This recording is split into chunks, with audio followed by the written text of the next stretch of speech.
Hello everyone, this is Amika Mahajan. Welcome to my channel. This video is focused on distance of planet from sun. How can we find? We will discuss those methods and also we will discuss how far away stars distance can be found from Earth. Basically, there are two types of planets, inferior and superior. Copernicus method is used to find distance of inferior planet from the sun. It is used to find the distance of those planets which are near to sun rather than that of Earth.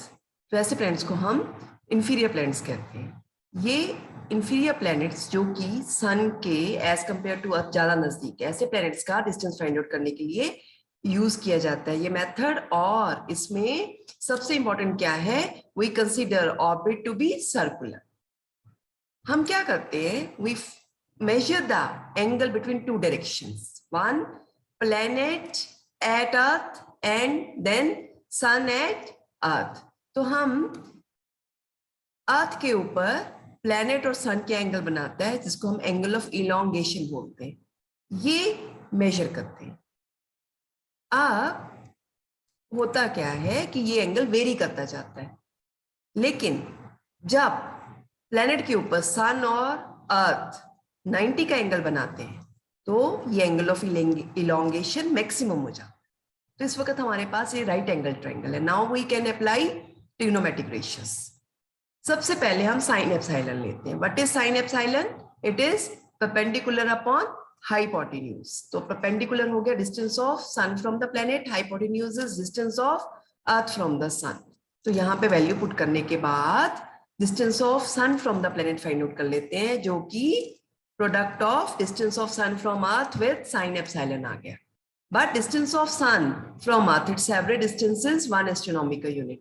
यहाँ पे 1 astronomical unit put किया तो distance of sun from planet is sine epsilon which is in astronomical unit.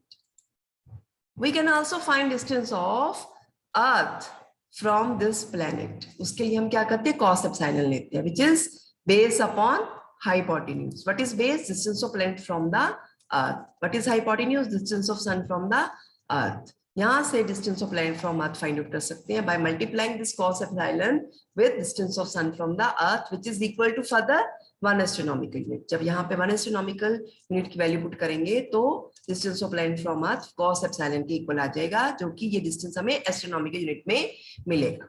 अब जो superior planets होते हैं, ये वो प्लैनेट है जिनका distance as compare to earth from sun ज्यादा होता है. इसमें क्या आ जाता है, जुपिटर, यूरेनस, नेपच्यून, सैटर्न, ये वाले जो प्लैनेट है, ऐसे डिस्टेंस को फाइंड आउट करने के लिए केपलर्स थर्ड लॉ यूज किया जाता है. So basically, Kepler's third law is used to measure the distance of those planets which are far away from sun rather than that of Earth.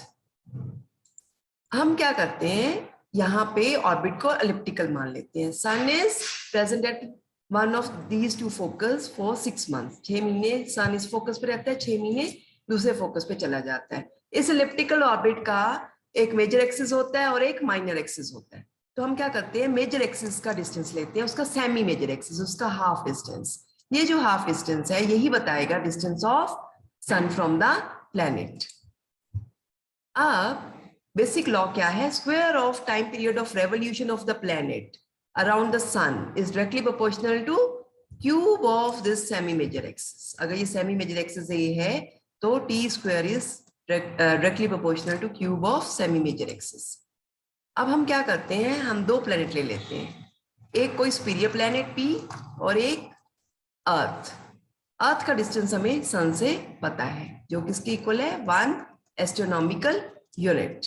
अब हम क्या करते हैं कि अर्थ और प्लैनेट दोनों सन के अबाउट एलिप्टिकल ऑर्बिट में मूव कर रहे हैं, तो दोनों का टाइम पीरियड निकाल लेते हैं और हर एक का टाइम पीरियड अपने अपने एलिप्टिकल ऑर्बिट के सेमी मेजर एक्सिस के क्यूब के प्रोपोर्शनल होगा.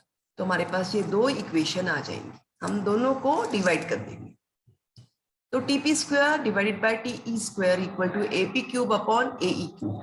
तो यहां से हम distance of planet from sun निकाल लेंगे, which will be TP square upon TE square into AE cube. तो जब मैं ये क्यूब हटाऊंगी तो क्या होगा,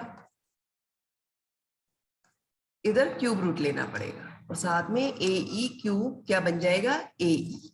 तो इस तरह से मेरे पास distance of planet from sun आ जाएगा। एक हमारे पास लॉ है inverse square law. This method is used to find distance of far away star from the earth. Near bye star का डिस्टेंस हमने पैरेलैक्स मेथड से फाइंड आउट किया था। इसमें लॉ क्या है कि जैसे ये सोर्स ऑफ लाइट है, जैसे हम सोर्स ऑफ लाइट से दूर जाते जाएंगे इंटेंसिटी कम होती जाएगी।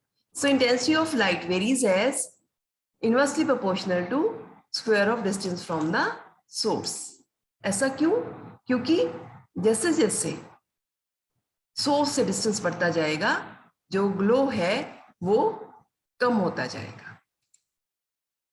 ऐसा क्यों होता है? क्योंकि जैसे जैसे पॉइंट ऑफ ऑब्जर्वेशन चेंज होता जाता है, जो एनर्जी होती है जो सोर्स से आ रही है वो स्प्रेड आउट हो जाती है लार्जर एरिया में। जहां कम एरिया, यहाँ ज्यादा, यहाँ ज्यादा, तो इससे वो सोर्स फेंट नजर आता है। अब हम यहाँ क्या करते हैं, एक फार अवे स्टार ले लेते हैं और एक नजदीक का स्टार ले लेते हैं, दोनों की इमेज फाइंड आउट कर लेते हैं। फार अवे स्टार की फेंट इमेज और नियर बाय स्टार की ब्राइट इमेज, उसको फोटोग्राफिक प्लेट पे इंप्रेशन ले लेते हैं और वहां से इंटेंसिटी की रेशियो फाइंड आउट कर लेते हैं। अब ये जो इंटेंसिटी है ये inversely proportional to square of distance के प्रोपोर्शनल है। तो नियर बाय स्टार की इंटेंसिटी क्या होगी, नियर बाय स्टार के स्क्वायर ऑफ डिस्टेंस के इनवर्सली प्रोपोर्शनल होगी। इसी तरह से फेंट स्टार की। अब हम इन दोनों के रेशियो लेंगे तो मेरे पास रीअरेंज करने पे क्या होगा, distance of far away star आ जाएगा जिसकी इमेज फेंट है। Thanks for watching this video. Like, share, subscribe my channel.